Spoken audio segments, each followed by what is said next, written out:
Homeopath doctor ہوں، 2 جگہ clinic چلاتی ہوں، ڈگری کے حساب سے انجینئر ہوں۔ ماشاءاللہ پروردگار قبول کرے، اچھے کاموں میں استعمال کرے پروردگار۔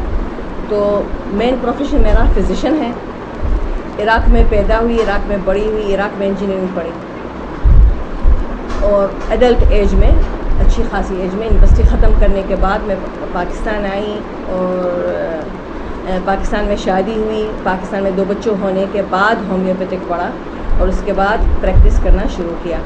اللہ کا شکر، جو بہت ہی پسند ہے میرا پروفیشن، بہت شدید پسند ہے۔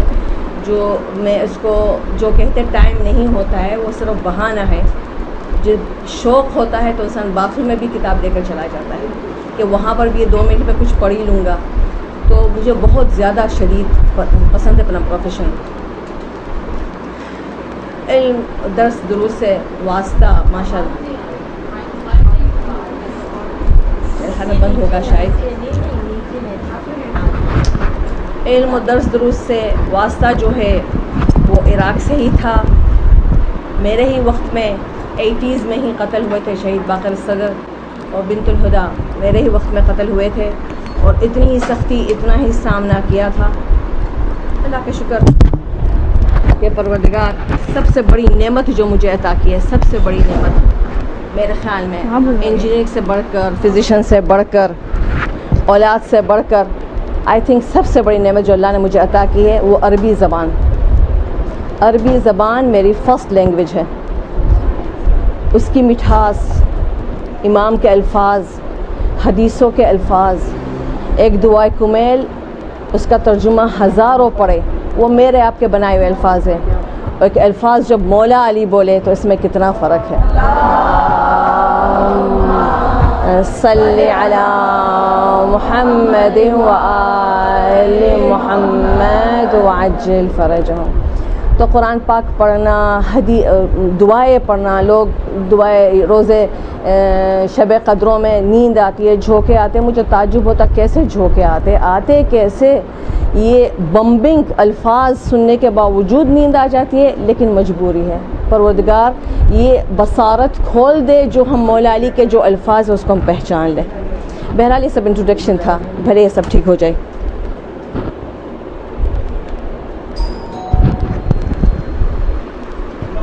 کھل گیا؟ اللہم صلی علی محمد وعلی محمد، ہو گیا؟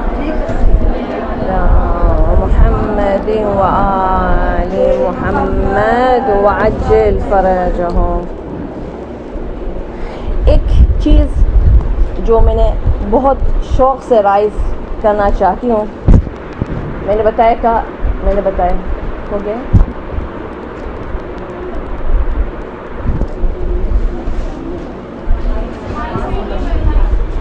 مائک نہیں کام کرتا۔ اللہم صلی علی محمد وعلی محمد، اللہم صلی علی محمد وعلی محمد وعجل فرجہم۔ بسم اللہ وباللہ وفی سبیل اللہ وعلی ملت رسول اللہ، اشہد ان لا الہ الا اللہ وحدہ لا شریک لہ، واشہد ان محمدا عبدہ ورسولہ، صلوات اللہ علیہ وعلی آبائہ واجدادہ۔ السلام علیک ایہا النبی ورحمۃ اللہ وبرکاتہ۔ رب اشرح لی صدری ویسر لی امری واحلل عقدۃ من لسانی یفقہوا قولی۔ الحمد للہ الذی ہدانا لہذا وما كنا لنہتدی لولا ان ہدانا اللہ، لقد جاءت رسل ربنا بالحق، والصلاة والسلام علی نبینا وعلی آلہ الطیبین الطاہرین، صلوات اللہم صلی علی محمد وآل محمد وعجل فرجہم۔ ایک موضوع کو رائز کرنا بہت میں پسند کرتی ہوں، ایک بہت امپورٹنٹ موضوع ہے، وہ ہے ہمارے کفن۔ ہماری بدقسمتی سے ہم بہت شوق سے کربلا سے کفن منگواتے ہیں، لے آتے ہیں، دل سے لگا کے رکھتے ہیں، لیکن ہم اس کو کبھی کھولتے نہیں ہیں۔ کھلتا ہے جب ہمارا جنازہ غسل خانے میں پڑا ہوتا ہے، تب وہ کفن کھلتا ہے، اور پھر اندازہ نہیں ہوتا کہ ہم کتنی مشکلوں کا سامنا کرتے ہیں، کتنے پرابلمس اس میں آ جاتی ہیں، اور ہم کتنی چیزوں سے جو ہم بہت امیدوں سے ہوتے ہیں ہم محروم ہو کر چلے جاتے ہیں۔ کفن کی اتنی زیادہ امپورٹنس ہے کہ حقیقت میں اگر دیکھیں گے ہمارے پاس روایات میں جو بھی مسائل بتا رہی ہوں آپ لوگ کو پتہ ہے، ایک ہے توضیح المسائل جو عوام الناس کے لیے ہے، پھر اس سے زیادہ ڈیٹیلز میں ہے منہاج الصالحین یا طریق القویم، مختلف مراجع کا مختلف رسالے ہوتے ہیں جو اس سے 3 گنا ہوتی ہے، 3 گنا ڈیٹیلز میں ہوتی ہے۔ مطلب یہ اگر ایک کتاب ہمارے پاس توضیح المسائل ہے اس کے ٹرپل ہوتے ہیں منہاج الصالحین یا کوئی بھی مراجع کے مختلف کتابیں۔ پھر ایک کتاب اس سے زیادہ تفصیل میں ہوتی ہے جو لوگ ڈفرینٹ کتابیں لیتے ہیں، جو آغا سستانی نے لیا ہے، آغا خوئی نے بھی لیا تھا، عروۃ الوثقی۔ تو عروۃ الوثقی ہماری بدقسمتی سے عبادات ہی اس میں ہے، معاملات تک تو نہیں پہنچ پائے، اتنی زیادہ تفصیل میں ہے جو مستحبات اور مکروہات جو ہمیں منہاج میں بھی نہیں ملتے وہ ہمیں عروۃ الوثقی میں بہت اچھی طریقے سے ڈیٹیل سے مل جاتی ہے۔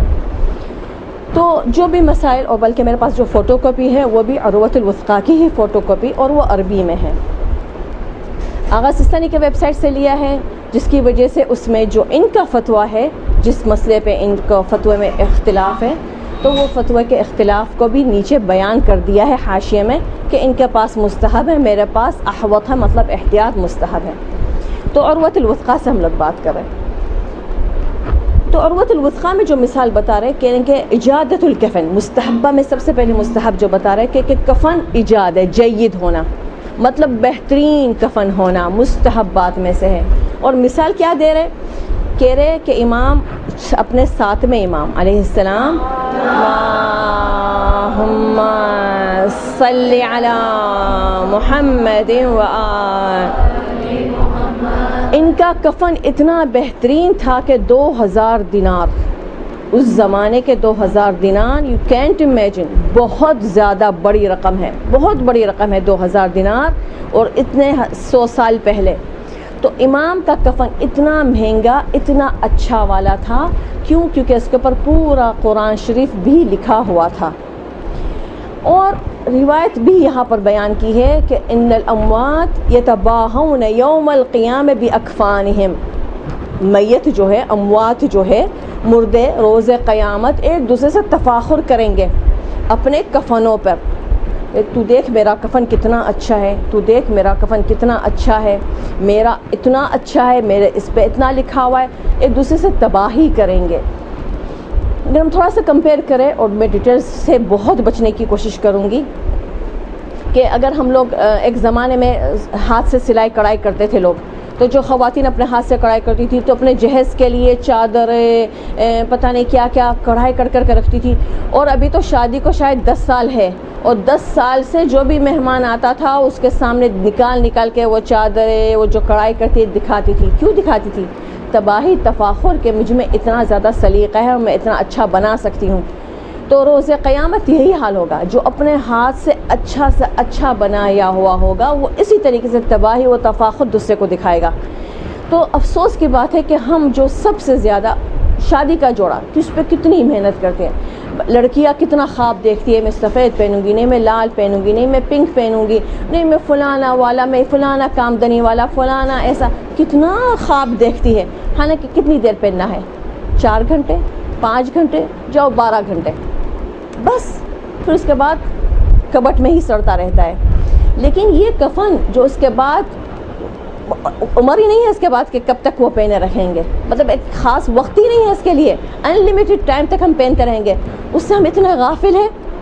اور اس شاید شادی کے جوڑے پہ تباہی و تفاخر شاید مناسب بھی نہیں ہوگا، اچھا بھی نہیں ہو کہلائے گا، لیکن وہ تو کہہ رہے تباہی و تفاخر کریں گے، ہوگا، اچھا مناسب کہلائے گا، اچھا کہا گیا، پھر بھی ہم اس سے کفن سے کیوں غافل ہیں؟ تو انشاءاللہ ہم یہ غفلت سے اٹھیں گے۔ ایسا ہوا، میں نے کافی جگہوں پر غسل خانوں میں نام لکھوایا، کیونکہ جہاں پر میں پسند کرتی ہوں جانے کے لیے مجھے نہیں ملتی باری، وہاں پر بہت لسٹوں کی لسٹیں ہیں، امیدوار بہت ہے، اور شوق سے آ بھی جاتے ہیں، جو موقع نہیں ملتا۔ تو میں نے دوسرے غسل خانے میں بھی نام لکھوایا تھا۔ افسوس ہوتا ہے جب کفن کا جو حال وہاں پر ہوتا ہے، افسوس ہوتا ہے۔ غسل تو غسالہ کی ذمہ داری پہ انشاءاللہ غسل نہیں غلط ہوگا، لیکن جب کفن پہناتے ہیں، کربلا کا کفن جو اتنے شوق سے اپنے پاس رکھا ہوا ہوتا ہے، اس میں سے ایک پیس پنانے کا نوبت نہیں آتی، کچھ بھی نہیں پناتے. کچھ غسالے کی جہالت ہوتی ہے، تم مسکیا ہوا ہم نہیں پناتا، گناہ ہوتا ہے، نہیں پناتی. اس کے ساتھ ضد کرو، بولو، نہیں پناتی. اور اگر خدا نخواستہ پنا ہی دیا تو بلیو می صرف چادر کے علاوہ وہ بھی مستحب میں جائے گی، کچھ نہیں کام آتا. باقی سب کچھ جو ہم دل سے لگائے رکھتے ہیں سب نہیں کام آتا. بہت تو اس میں سے جو قمیض وغیرہ ہے اس کو نکال کر بطور سینہ بند عورتوں کے لیے استعمال ہو سکتا ہے، مردوں کے لیے وہ بھی نہیں استعمال ہوگا، اور باقی نہ وزرا کام آئے گا نہ کچھ. اچھا، میں ایک لمحہ ایک چیز پہلے ہم سب واضح کر لیتے ہیں کہ جو کفن ہے، بات ہے کفن ہے، وہ بالکل سمجھے جو ہمارے ڈریس ہے. ہمارے ڈریس میں کیا ہوتا ہے؟ ایک قمیض ہوتی ہے، صحیح ہے، ایک دوپٹہ ہوتا ہے، چادر ہم اس کو کہیں گے، اور ایک شلوار ہوتی ہے. اب سمجھے شلوار نہیں، ہم سب پینڈو بنیں گے تو دھوتی پہنیں گے جس کو کہتے ہیں لنگ یا کفنی. بس یہی ہے کفن، یہ 3 چیزیں ہے کفن: لنگ، قمیض، دوپٹہ. بس یہی ہے کفن، یہ واجب کفن ہے. باقی اس کے علاوہ جو بھی ڈلے گا وہ مستحبات میں ہوگا، واجب یہ صرف 3 ہے.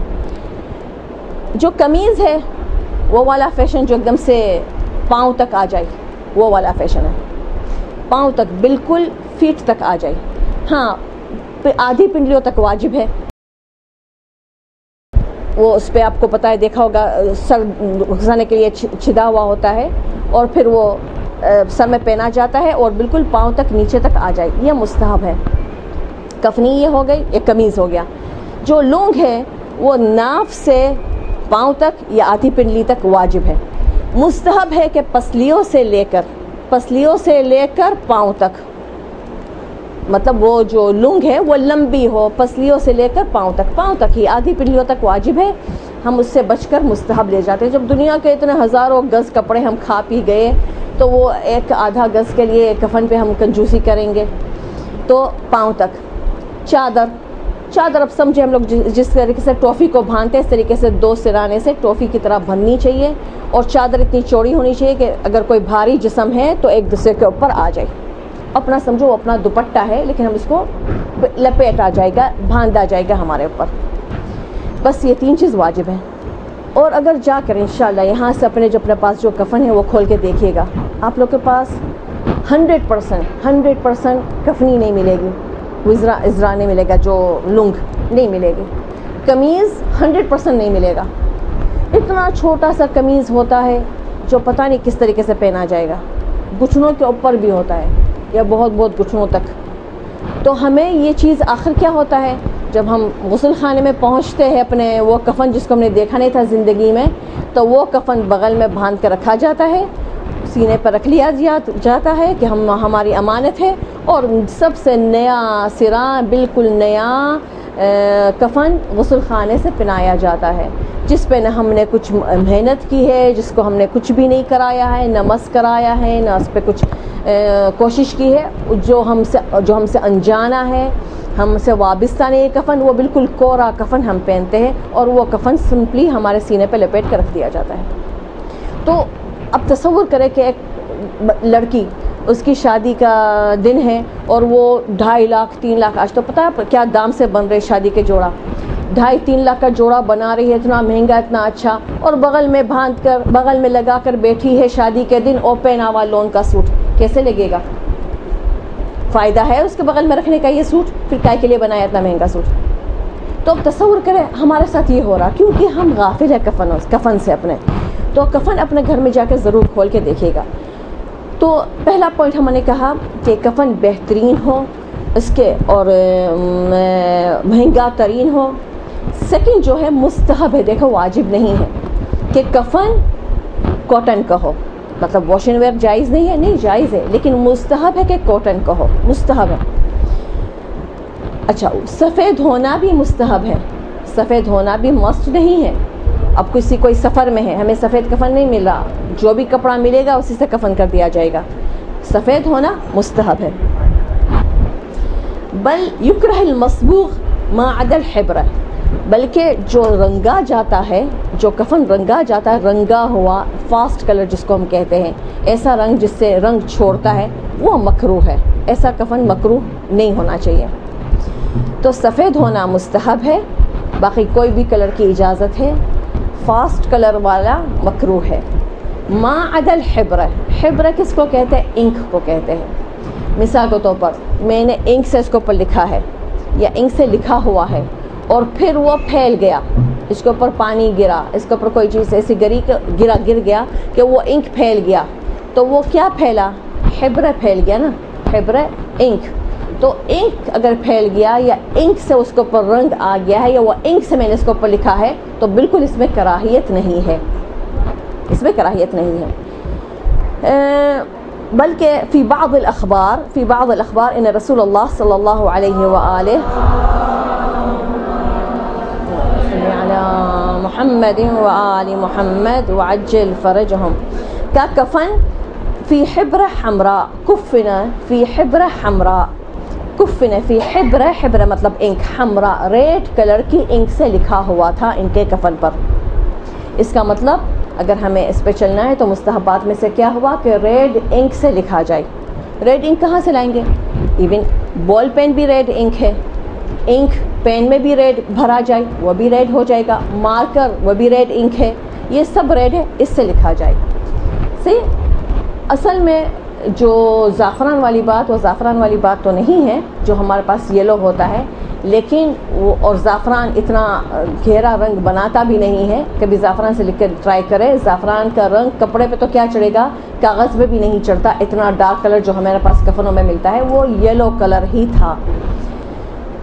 اور ابھی جو آ رہے ہیں کفن وہ سب ایران کے ہی بنے ہوئے ہیں، کربلا میں تو نہیں بن پا رہے، ایران کے ہی بنے ہوئے کفن ہے. وہ بہت اچھے بنے، اسکرین پرنٹنگ والا. اسکرین جوشن کبیر کی لگی ہوئی ہے، اس کے اوپر گارا بنایا جاتا ہے خاک شفا کا، امام حسین علیہ السلام کے مٹی کا، اور اس سے ہی اسکرین پرنٹنگ بنی جاتی ہے. تو ہمیں الفاظ ملیں گے بنے ہوئے امبوز بنے ہوئے مٹی کے. بہت ہی اچھا ہے، بہت بہترین ہے. کیونکہ یہاں پر وہی کہہ رہے ہیں کہ اگر ہم انک پوٹ پہ امام خاک شفا ڈالی جائے یا سائر الائموں کی مٹی اگر ہمیں میسر ہو رہی ہے غصبی ہونے کے بغیر، اگر ہمیں میسر ہو رہی ہے تو ہم وہ اس میں دوات میں ڈال کر ہم اس سے لکھا جائے. تو یہ خود ہی ایسا لکھا ہوا اسکرین پرنٹنگ جوشن کبیر صرف لکھا ہوا ملتا ہے.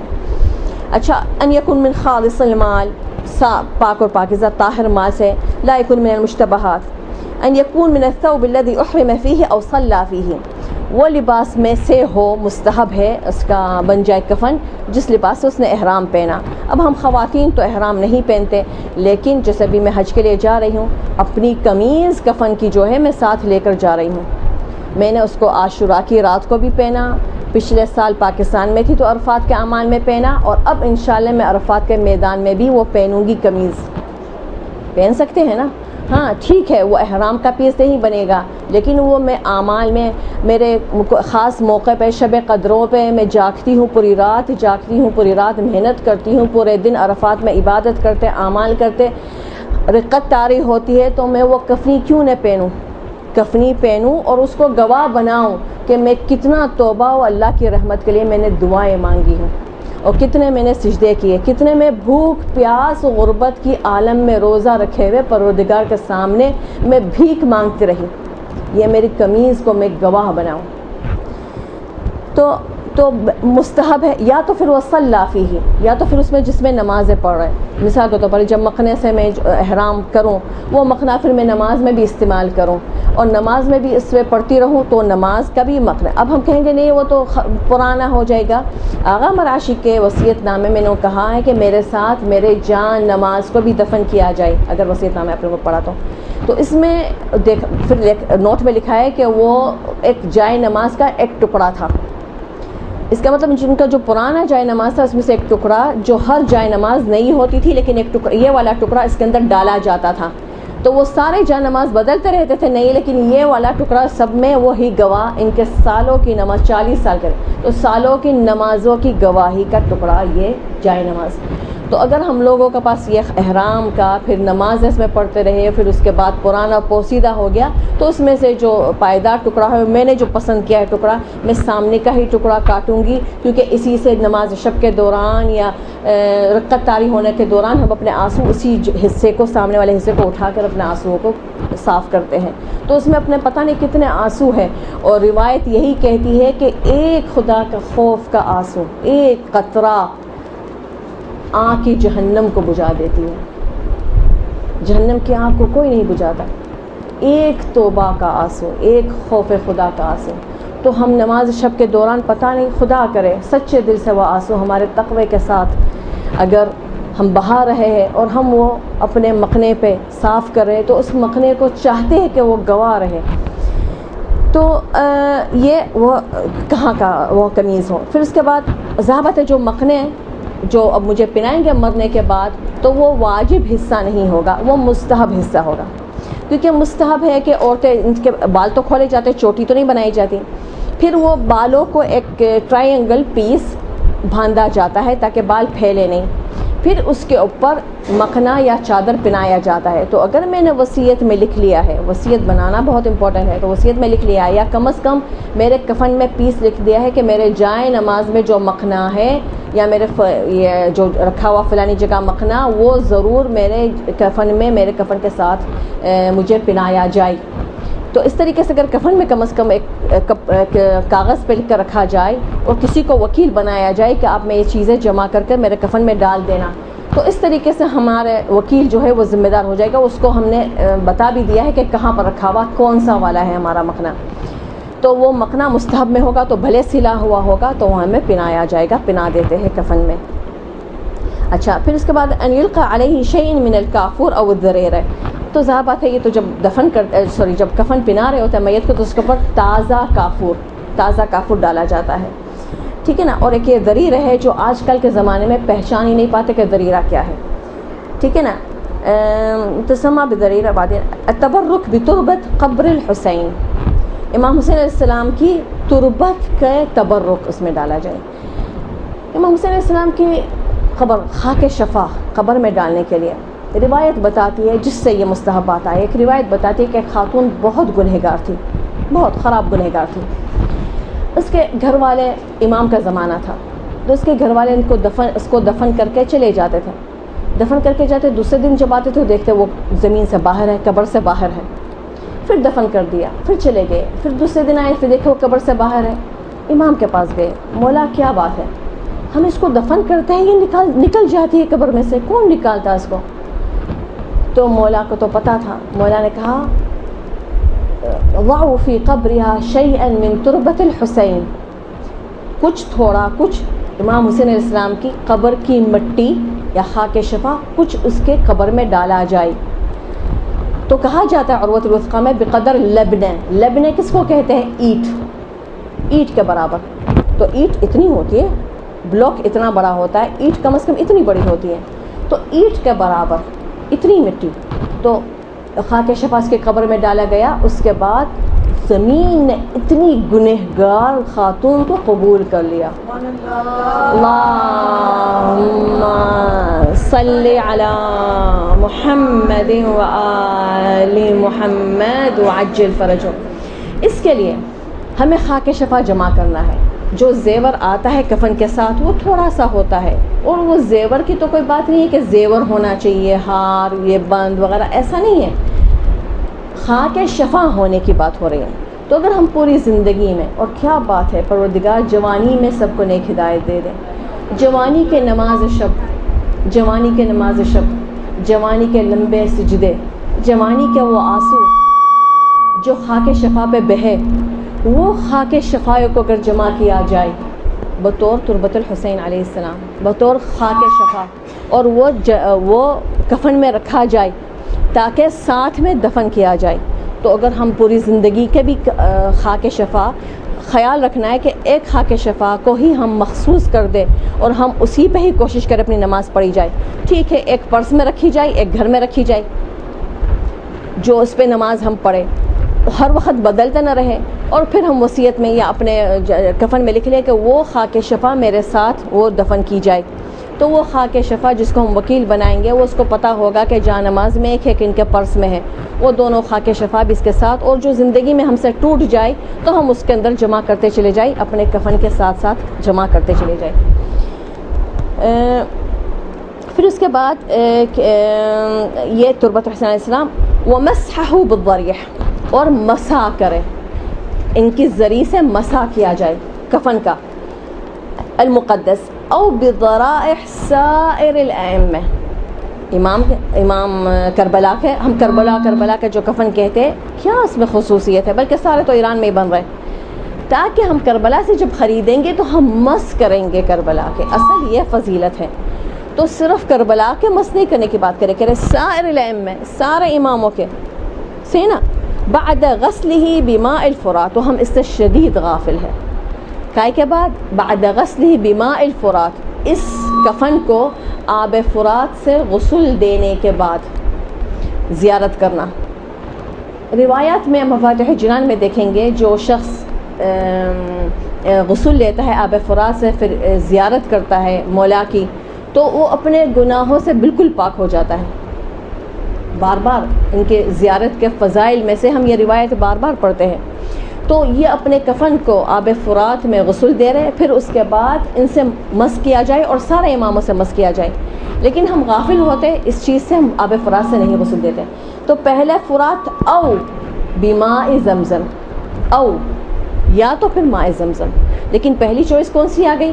آب فرات آ گیا. آب فرات کی اتنی اہمیت، سوچنے کی بات ہے. آب زمزم تو ایک رسول کی پیاس بجھانے کے لیے بہا، اور آب فرات تو کیا سنگ دل آب ہے، کیا سنگ دل دریا ہے کہ بہتا رہا، اور اولاد خیر المرسلین پیاسے وہاں پر ذبح ہوتے رہے. لیکن پھر بھی اس کا اتنا مرتبہ، اس کا درجہ اتنا بلند ہے آب فرات کا. مثال بتاؤں کیوں؟ کیونکہ کربلا کی زمین سے بہہ رہا ہے. کربلا کی زمین کی اہمیت کیا ہے؟ ایک ڈاکو، بہت جانا پہچانا، بہت مشہور ڈاکو تھا یہ اس ایریا میں، ساؤتھ کے ایریا میں. اس کا نام عبداللہ تھا، عبداللہ لص، مشہور تھا عبداللہ لص. لص کا مطلب چور. آنے جانے والے قافلوں کو، زواروں کو وہ لوٹتا تھا. ایک دفعہ لوٹتے لوٹتے کربلا کے راہ پہ کھڑا ہو گیا، اور وہاں سے امام حسین کا زوار واپس آتے ہوئے اس کے راہ میں پڑ گئے. اس نے سوچا ان لوگ کو لوٹنے کا، لیکن عجیب اس پہ ایک رقت طاری ہو گئی کہ دل نہیں چاہا کہ بیچارے یہ لوگ بہت محنت سے آئے ہیں زیارت کرنے کے لیے، بہت تکلیف اٹھا کر آئے ہیں، بیچاروں کو میں ایک دم سے ان لوگوں کو سب کچھ لوٹ لوں. چھوڑ دیا ان لوگوں کو. بس یہ لص چور چند لمحوں کی ہدایت اس کے دل میں اور رقت جو حاصل ہو گئی، اس کے بدلے میں مولا فوراً کیش ان کو ہدایت دے دی. کیسے دی؟ بدلہ مولا نہیں چھوڑتے، فوراً بدلہ دیتے ہیں. خواب میں دیکھا کہ روز قیامت ہے اور اس کا حساب ہو رہا ہے، جہنم کی آنکھ سلگی ہوئی ہے، اس کا حساب ہوتا ہے، اس کے نام اعمال میں نیکیاں نہیں ہے. حکم جاری ہو جاتا ہے کہ اس کو ڈال دو جہنم میں، اور فرشتے اس کو گھسیٹتے ہیں، کھینچتے ہیں، لے جا کر اس کو جہنم میں ڈالتے ہیں. جیسے اس کو جہنم کی آگ میں وہ پہنچتا ہے تو جہنم کی آگ اس کو ایک دم سے اگل دیتی ہے. سوچتا ہے جہنم بھی مجھے قبول نہیں کر رہا، آیا میں کتنا گنہگار ہوں. تو جہنم بھی آگ سے پوچھتا ہے تو نے مجھے کیوں اگل دیا؟ تو جہنم کی آنکھ زبان پاتی ہے، خواب میں دیکھ رہا. جہنم کی آنکھ اس کو کہتی جا، تیرے جسم پر زوار حسین کے خاک، ان کے پاؤں کی خاک تیرے جسم پر ہے، میں تجھے نہیں جلا سکتا. اللہم صلی علی محمد و محمد وعجل فرجہم. تو اندازہ لگائے کہ کربلا کی کیا اہمیت ہے. بہت بہت اہمیت کربلا کی. تو آب فرات پہ غسل دینا اور یا آب زمزم کا. پھر اس کے بعد کہ جو لفافہ جو ہے، جو چادر اوپر کی جو دوپٹہ ہم نے جو کہا، وہ چادر جو ہے وہ جو ہے نا الایمن علی الایسر، جو ایمن ہے سیدھا الٹے کے اوپر ڈالا جائے کفن کے لیے، ٹھیک ہے نا. ان یخاط الکفن بخیوطہ اذا احتاج الخیاطہ. اگر ابھی آپ لوگ جا کے دیکھیں گے بعض لوگوں کے قمیض میں شاید جو قمیض ہے اس میں شاید تھوڑا سا کمی ہو جائے لمبائی میں، تو ابھی زندگی میں اس کے جو دھاگے ہیں وہ نکال کر اسی دھاگوں سے سیا جائے، مکروہ ہے. پیس اضافہ کر ڈالنا مکروہ ہے، لیکن اس کے اپنے دھاگوں سے سینا مستحب ہے. تو شاید وہ کراہیت پہ غالب ہو جائے، اس میں جوڑ ڈالنے کی کراہیت پہ غالب ہو جائے، اس کے اپنے دھاگوں سے سیا جائے. چادر کو آپ دیکھیے گے، چادر کو جب ناپیں گے تو اس میں جوشن کبھی لکھا ہوا ہوتا ہے. اگر یوں میں اس طریقے سے رکھ کر دیکھوں گی تو بعض دفعہ رانوں تک پرنٹ آتا ہے جوشن کبیر کا، رانوں تک پہنچتا ہے. تو ہمیں رانوں تک تو نہیں، مطلب نصیحت کی ہے کہ نہ اتنا لمبا نہ ہو، پسلیوں تک ہو، پیٹ کے اوپر پسلیوں تک ہو. تو جو لکھا ہوا حصہ ہے وہ یہاں پسلیوں تک رکھ کر اوپر بقیہ جو ہے وہ تو سب لپیٹا جائے گا. پھر جو نیچے کوڑا حصہ ہے وہ دیکھنا ہے کہ میرے پاؤں کے نیچے تک پہنچ رہا ہے. ایون چادر میں ازرار اس کو کہتے ہیں، ایون قمیض میں، دونوں میں یہ دیکھنا ہے کہ جو لکھا ہوا حصہ وہ پسلیوں تک رکھنا ہے اور بقیہ جو کوڑا حصہ ہے وہ پاؤں تک پہنچتا ہے، زمین تک پہنچتا ہے. ورنہ پھر اس میں ہم لوگ ایک پیس جوڑ دیا جائے گا، ایک پیس زندگی میں ہم جوڑ کے رکھیں گے. غسالہ نہیں جوڑنے بیٹھے گی، غسالہ لپیٹ کے رکھ لیں گی سینے پہ. وہ بھاگ دوڑ کرے، وارث سے پوچھے اس نے وصیت کی کس نے ہے، کون ہے وارث، کون جواب دے گا، کون اجازت دے گا، پھر سوئی دھاگا ڈھونڈے، نہیں کرتی. وہ چھوڑ دے گی، وہ سینے پہ رکھ دے گی. تو اس لیے ہم زندگی میں ناپ کر کے دیکھ کر اس میں پیس اضافہ کرنا ہے تو اضافہ کر دو. کسی کو بڑھا کر آگے دے دینا تو اپنے لیے پہلے مناسب لے لو، پھر اس کو آگے بڑھا دو، ٹھیک ہے نا. کسی کو تحفے میں دے دو. پھر اس کے بعد ان یکون المباشر التکفین، یہ تو جو کفن دینے والا.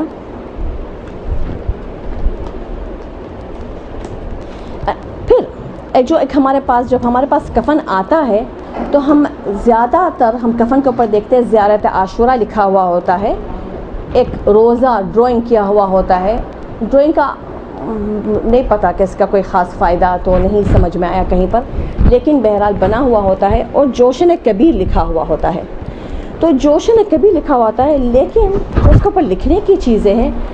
بعض کفنوں میں کچھ لکھا ہوا ہوتا ہے لیکن ہم نہیں سمجھ پاتے. اس کے اوپر جو لکھا ہوتا ہے مستحبات میں سے ہے کہ دعائے عدیلہ صغیر، دعائے عدیلہ صغیر جو کہتے ہیں کہ اشہد ان لا الہ الا اللہ وحدہ لا شریک لہ واشہد ان محمدا عبدہ ورسولہ صلی اللہ علیہ وآلہ واشہد ان علیٰ امامہ واشہد ان الحسن والحسین بارہ اماموں کا نام ائمة وسادة بهم اتولى ومن اعدائهم اتبرأ واشهد ان النشر والحساب والعقاب حق.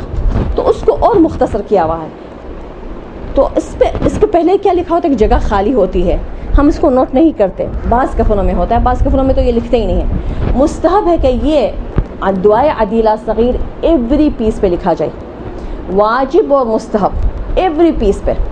ایون جو عقیق منہ میں ڈالتے اس کے اوپر، ایون جریدتین جو درخت کے جو 2 پیس ڈالے جاتے ہیں، جو 2 ٹہنیاں ڈالی جاتی ہیں، اس کے اوپر بھی لکھا جائے یہ دعائے عدیلہ صغیر. اتنا زیادہ مستحب ہے، اتنا زیادہ اچھا ہے. ایوری پیس پہ مستحب اور واجب پیس ایوری پیس پہ لکھا جائے. تو ایگزیکٹلی جو مختصر ترین جو ہے تو پہلے لکھنا ہے، جیسے میں لکھوں مرضیہ بنت علی محمد، میں بنت علی لکھا ہوا فلان بن فلان، مرضیہ بنت علی محمد، تشہد ان لا الہ الا اللہ وحدہ لا شریک لہ وان محمدا صلی اللہ علیہ وآلہ رسول اللہ وان علیا والحسن والحسین وعلیا ومحمدا وجعفرا وموسى وعلیا ومحمدا وعلیا والحسن والحجة القائم علیہم السلام. اللہم صلی علی محمد وآل محمد وعجل فرجهم. اولیاء اللہ واوصیاء رسول اللہ صلی اللہ علیہ وآلہ وائمتی اولیاء اللہ واوصیاء رسول اللہ وائمتی وان البعث والثواب والعقاب حق. یہ مختصر ترین دعائے عدیلہ ہے جو لکھا ہوا ہوتا ہے. آپ لوگ خاص ملتے ہیں یہاں پر، آپ لوگ کے مدرسے میں ملتے ہیں، جو عقیق ملتے ہیں اس کے اوپر یہ لکھا ہوا ہوتا ہے. یہ عقیق منہ میں ڈالا جاتا ہے. کیوں عقیق منہ میں ڈالا جاتا ہے، اس کے اوپر یہ لکھا جاتا ہے کیونکہ عقیق وہ پتھر ہے جو سب سے پہلے اللہ کی گواہی دی تھی. اور یمن کا تو اور کیا بات ہے، یمن کا تو سب سے بہترین. لیکن بہرحال عقیق جو گواہی دی تھی تو اس کی وجہ سے عقیق منہ میں ڈالا جاتا ہے۔ جریدتین جو درخت کے پتے، جو درخت کے پتہ یعنی جو درخت کے، وہ کون سا ہے؟ یہ منہاج الصالحین آغا سستانی کی ہے۔ اس میں جو جریدتین کی بات بتائی ہے اسپیشلی کہ یستحب ان یجعل مع المیت جریدتان رطبتان، گیلی ہونی چاہیے، تازہ ہونی چاہیے۔ والاولا فی کیفیتی، اس کو کیسے کس طریقے سے ڈالیں گے؟ جعل احداہما من الجانب الایمن، ایک سیدھے پہلو پہ رکھنا ہے، من عند الترقوہ، میں نے دیکھا ہے غلط ڈالتے ہیں، ایک تو بیری کا ڈالتے ہیں، ابھی ہم دیکھیں گے بیری کا نہیں ہے، اور دوسرا ڈالتے ہیں بغل کے نیچے، وہ بغل کے نیچے کی بات نہیں کرے، لیکن بہرحال وہ کوئی بھی طریقے سے ڈال سکتے ہیں، مکروہ حرام والی بات نہیں ہو رہی، لیکن جو مستحب ہے اس کی بات کریں گے کہ کہاں ڈالا جائے۔ یہ بیوٹی بون جو ہے ترقوہ، اس کو کہتے ہیں ترقوہ، ترقوہ کے سیدھے پہلو میں ایک رکھا جائے، قمیص کے نیچے بالکل بدن سے لگ کر، ایک بدن سے لگ کر ہوگا، دوسرا جو ہوگا لیفٹ ہینڈ پہ ہوگا، وہ ہوگا قمیص کے اوپر ازرار کے نیچے، چادر کے قمیص کے اوپر، یہ دو ڈالی جائے گی۔ اس کی لمبائی کتنی ہوگی؟ عروۃ الوثقیٰ میں بتایا ہے کہ بمقدار ذراع، ذراع اس کا مطلب ہاتھ، اس کا مطلب گز، ایک گز لمبا، تو ترقوے سے رکھنا ہے اور نیچے جہاں تک پہنچے وہاں تک بھلے پہنچ جائے، کم سے کم مطلب لمبے، اور چھوٹی میں چھوٹا ایک بالش، چھوٹے میں چھوٹا ایک بالش، موٹا سا موٹا ترین ٹہنی ڈھونڈنی ہے، موٹا سا موٹا ترین ڈھونڈنا ہے، اور تازہ سے تازہ ترین ڈھونڈنا ہے۔ اب کون سا والا ہونا چاہیے؟ والاولا ان تکونا، مطلب مستحب یہ ہے، بہتر یہ ہے، پہلی چوائس کیا ہے؟ ان تکونا من النخل، نخل کھجوری کو کہتے ہیں، پہلے نخل ہے۔ فَإِن لَمْ يَتَيَسَّرْ، اگر نہیں ملا نخل کا، فَمِنَ الصِّدْر، پھر بیری کا ہوگا۔ فرسٹ چوائس کھجوری کا ہے، سیکنڈ چوائس ہے صدر کا، اس کا بیری کا، پھر تھرڈ چوائس ہے رمان، انار۔ آغا سستانی کے پاس، کسی اور کے پاس جیسے عروۃ الوثقیٰ میں خلاف، پہلے لیا ہے خلاف مطلب نیم، پھر اس کے بعد لیا ہے رمان۔ آغا کے پاس، سید کے پاس پہلے رمان ہے، پہلے انار ہے، فَإِن لَمْ يَتَيَسَّرْ فَمِنَ الْخَلَافِ، پھر نیم ہے، وَإِلَّا فَمِنْ كُلِّ عُودٍ رَطِبٍ، نہیں تو پھر کوئی بھی گیلا۔ اب آپ سمجھے سٹیم جو کھجوری کا ہوتا ہے کتنا موٹا ہوتا ہے، اور بیری کا اتنا سا پتلا سا ڈالا جاتا ہے ٹیڑھا، کتنا فرق ہے دونوں میں، وہ کتنا جلدی سے سوکھ جاتا ہے، اور کھجوری کا موٹا بڑا تازہ اگر لیا جائے تو کتنی دیر تک رہے گا، اور ایک گز لمبا، آرام سے اس میں سے ایک گز تو بن سکتا ہے، آرام سے کٹ سکتا ہے، جس کی وجہ سے قیل ان الاولی ان یکتب علیہما ما یکتب علی حواشی الکفن مما تقدم، یہ منہاج میں سے پڑھ رہی ہوں کہ بہتر ہے، کہا گیا ہے، بہتر ہے، کہا گیا ہے کہ بہتر ہے کہ اس کے اوپر لکھا جائے جو سارے کفن کے پیسز پہ لکھا گیا، دعائے عدیلہ صغیر۔ تو اگر لکھ لیا ہم نے اس کے اوپر، جریدتین کے اوپر اگر ہم نے لکھ لیا، اگر ہم نے، کیونکہ اگر ہم اپنے کفن میں کسی کو وصی بنایا جائے کہ دیکھو اگر آپ نے میرے مرنے کا سنا، اپنے گھر میں کھجوری اگائی جائے، چاہے گملے میں ہی صحیح، یا چاہے جس کے گھر میں کھجوری ہے سے دوستی کیا جائے، اس کے ساتھ اچھا رکھا جائے کہ، اور اس کو وصی بنایا جائے کہ بھائی اگر میں مر گئی تو پلیز مجھ پہ احسان کر کر آپ یہ کھجوری سے مجھے اس طریقے سے پہنچا دینا، اور اس کے اوپر زندگی میں ہم لوگ لکھ سکتے ہیں، وہ درخت میں لگا ہوا ہے، اس کے اوپر ایک نشانی رکھ لو، اور نشانی کے ہونے کے باوجود ایک بال پین سے، بند بال پین سے بھی لکھ سکتے ہیں، کھلی بال پین سے بھی لکھ سکتے ہیں، لکھ کے تیار رکھ لیا جائے۔ آخر حضرت کمیل علیہ السلام جب تھے، ہر روز جا کر اس درخت کو پانی ڈالتے تھے نا، جس کے اوپر سولی چڑھنے والے تھے، اس کی زیارت کرتے تھے اس درخت کی۔ تو ہم اگر وہ جریدتین کو تیار کر لیں اپنے گھر میں یا کہیں پر بھی، اور ہم اس کو بار بار یاد کریں کہ یہی ٹہنی ہوگی جو ہمارے ساتھ اندھیری قبر میں آئے گی، اس کے اوپر ہم لکھ کے تیار کر لیں، درخت میں ہی لگا ہوا رہے، پھر اس کے بعد جب مر جائیں گے ہم اس کے اوپر نشانی رکھ لیے کہ یہ والا ہمارے ساتھ دفن کرنا، تو ہمارے گھر والے جس کو ہم نے وکیل بنایا ہے، اور بیٹی بیٹا نہ ہو بہتر ہے، میری نصیحت ہے، وہ روایت نہیں بتا رہی ہوں، کیونکہ وہ صاحب مصیبت ہوں گے، ماتم رونے میں لگے ہوئے ہوں گے، تو کہاں ان لوگ کے پاس فرصت ہوگی کہ جنازہ اور یہ ساری چیزیں لے کر آنے کے لیے. تو بہتر ہے کہ تھرڈ پارٹی کو بنایا جائے. بہو ہے, بھابھی ہے, نند ہے, ممانی ہے, تھرڈ پارٹی. تو ان لوگوں کو اگر بنایا جائے وکیل اس چیز کے لیے, تو وہ بھاگ دوڑ کر کے چیزیں جمع کر کے لا سکتے ہیں ہمارے ساتھ دفن کرنے کے لیے. تو وہ جس کے اوپر ہم لکھ کے تیار رکھے ہوں گے تو اس کو کاٹ کر اپنے ساتھ دفن کر لیں. تو اب کہہ رہے اگر اس کے اوپر لکھ لیا ہے, اگر باقاعدہ الفاظ اس میں واضح ہے, ابھی تک ہم نے لکھ لیا ختم, چاہے وہ بڑا ہو جائے گا الفاظ شاید بھر جائیں گے, تو لکھ لیا ہے ختم, لکھ لیا, بار بار لکھنے کی ضرورت نہیں ہے, وہ اس کے اندر الفاظ پیوست ہو گئے. لیکن اگر ابھی تک الفاظ اس میں پیوست ہے, یلزم حینئذ, تو پھر الاحتفاظ عن تلوثهما. مثال کے طور پر میں نے اتنے حصے میں لکھوں, میں ناپ لوں یہاں سے پسلی تک, اتنے پیس میں لکھ لوں, اوپر والے پیس میں, نیچے کا بھلا لمبا ہوتا چلا جائے, اتنے پیس میں لکھ لوں. اگر مثال کے طور پر وہ پیس اور لمبا ہو رہا ہے تو پھر اس کو یوجب المہانہ, اگر ایسا کہ اس کو گندا ہونے سے, کیونکہ اپنا پیٹ پھٹے گا, تو وہ ایسا مہان ہے, توہین کے درجے تک پہنچ جائے گا, تو اس کو کیا کریں گے, بلفہما, تو اس کو باندھا جائے گا, تاکہ قطن و نحوہ, یا روئی سے یا کوئی چیز سے, بخرقہ یا کپڑے سے باندھا جائے, تاکہ اس کو تلوث سے, اس کو آلودہ ہونے سے روکا جائے. اس طریقے سے یہ جریدتین کے استحباب ہے. تو ایوری پیس پہ لکھنا مستحبات میں سے ہے, ایون جریدتین پہ, ایون درخت کے یہ ٹہنی پہ بھی لکھنا مستحبات میں سے. ان یکتب علی کفنہ. اچھا, اب کفن پہ کیا کیا لکھا جاتا ہے؟ پہلی جو بات کہہ رہے, فوراً پہلی بات کہہ رہے کہ اپنے کفن پہ پورا قرآن شریف لکھنا, پورا قرآن شریف لکھنا. بہت آسان کام ہے, بالکل لکھ سکتے ہیں, اور بہت ٹائم نہیں لگے, بالکل آرام سے لکھ سکتے ہیں, ٹھیک ہے نا. پھر دعا جوشن صغیر, دعا جوشن صغیر ہمیں نہیں ملتا, ہمیں جوشن کبیر والا لکھا ہوا ملتا ہے, جوشن صغیر لکھا ہوا نہیں ملتا.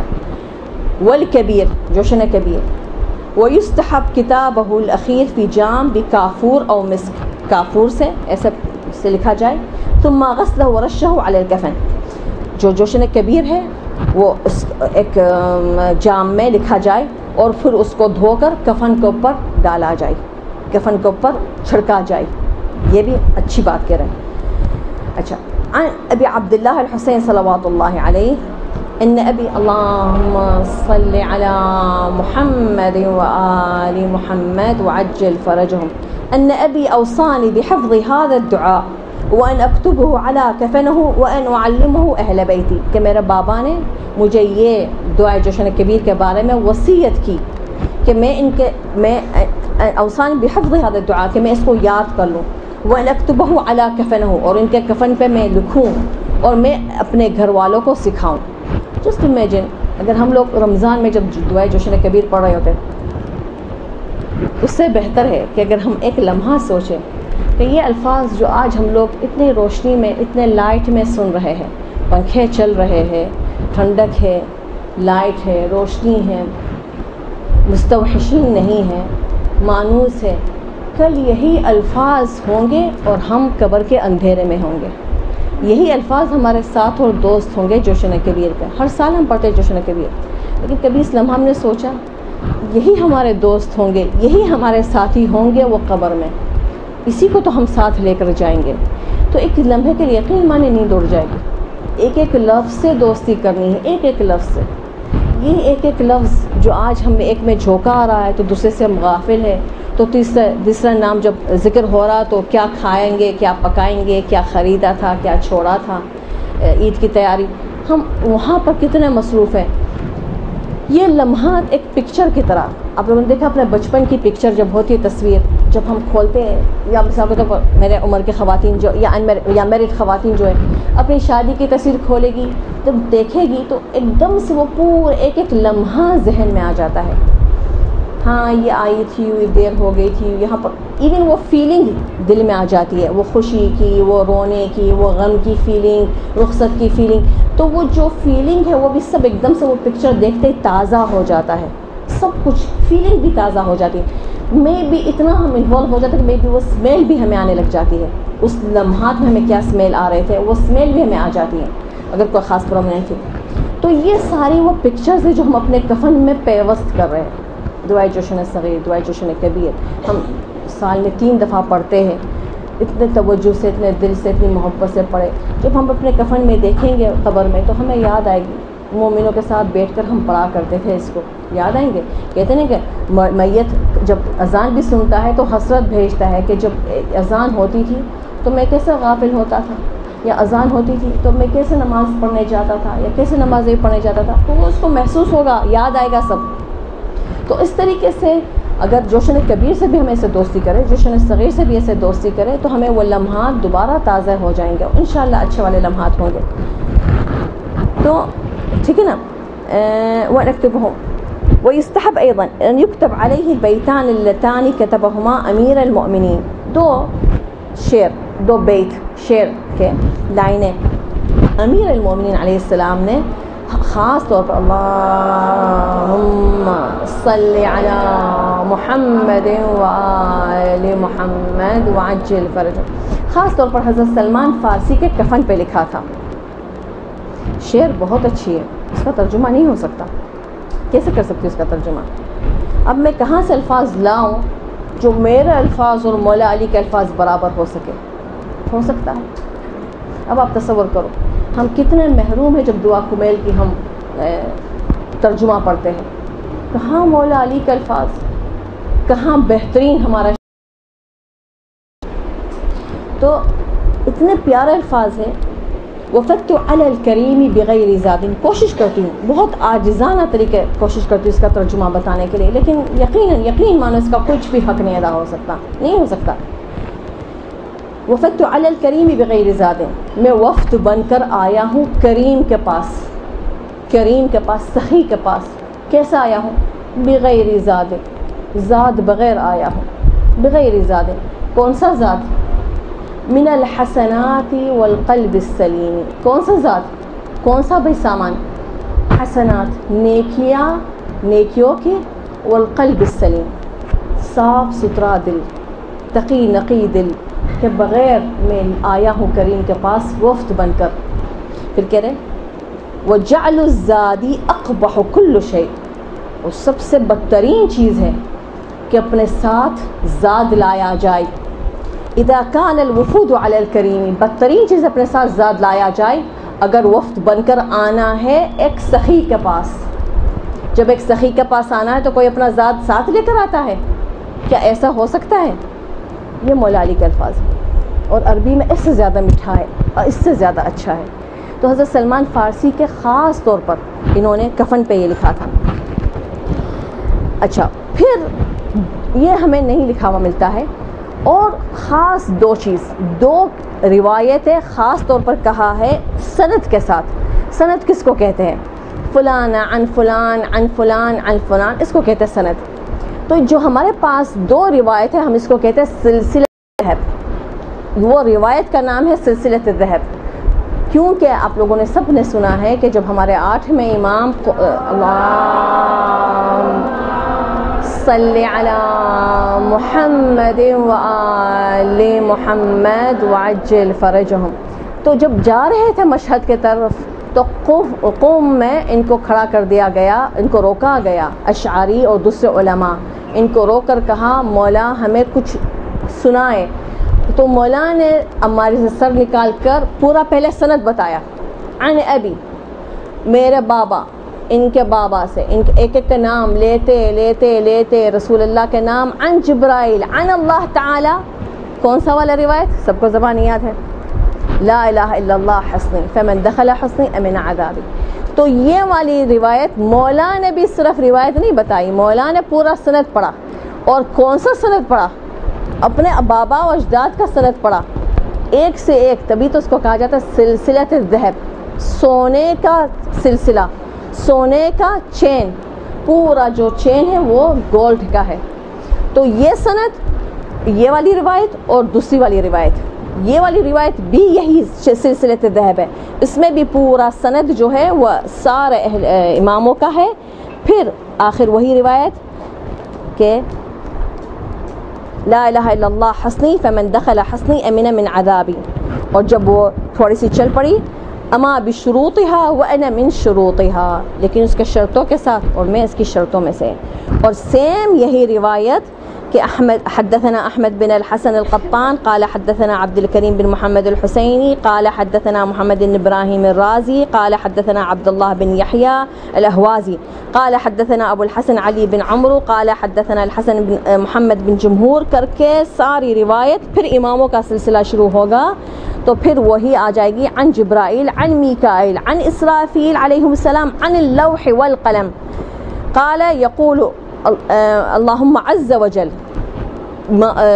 فرشتوں کے نام ہے، پھر اس کے بعد عن اللوح والقلم، لوح والقلم میں لکھا ہوا ہے ولایت علی بن ابی طالب حصنی فمن دخل حصنی امن من ناری، ولایت امام امیر المومنین کے بارے میں.